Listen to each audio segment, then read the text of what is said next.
In today's state job numbers, California continues its steady job and employment claims. However, these gains could likely end in the next months. And here to tell us more is Mike Bernick, former director of California's Labor Department and employment attorney for Dwayne Morris today. Thank you for being here with Thank us. you. All right. So today's state job numbers for March show that California is continuing its steady job employment gains of the past year. Can you tell us more about that?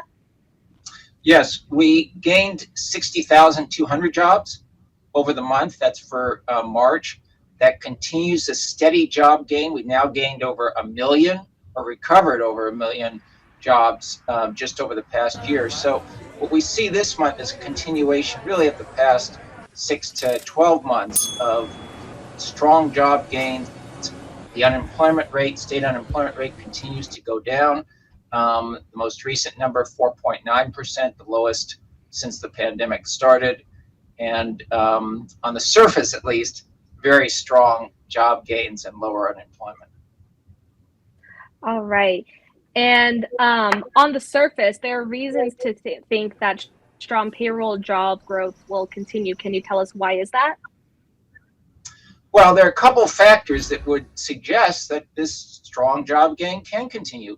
For one, we have an enormous number of job openings.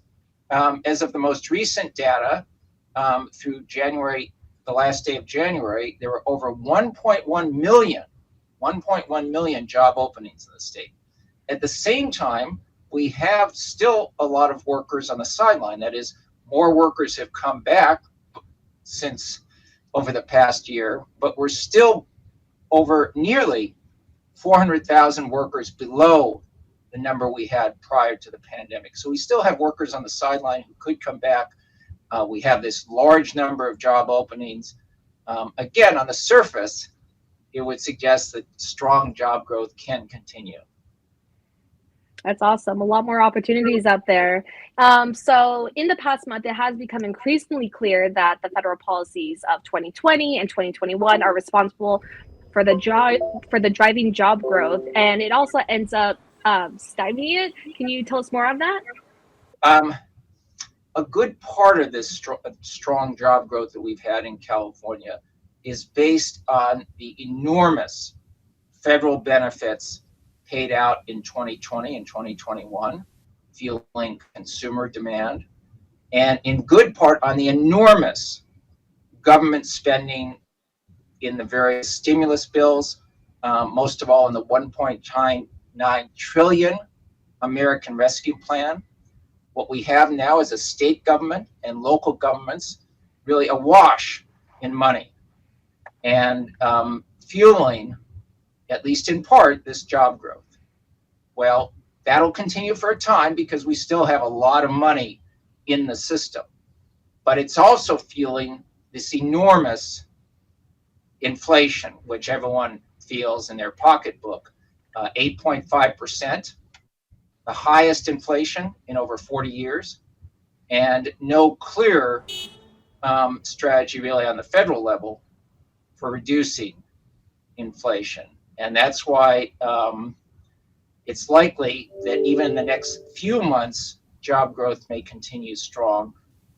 Throughout, over the period of 2020, it's unlikely to continue, and we're very likely to see a slowdown. The bill is going to be coming due for this enormous federal spending. All right. And then is there anything else that you would like for us to know? Any additional information we should know? Well, I think those are two interesting points to me, April, today. One, yes, there is strong growth. There's reason to think there could be continued growth, but there's at the same time this looming impact of inflation. People are already seeing the impact on inflation in gas prices, other prices.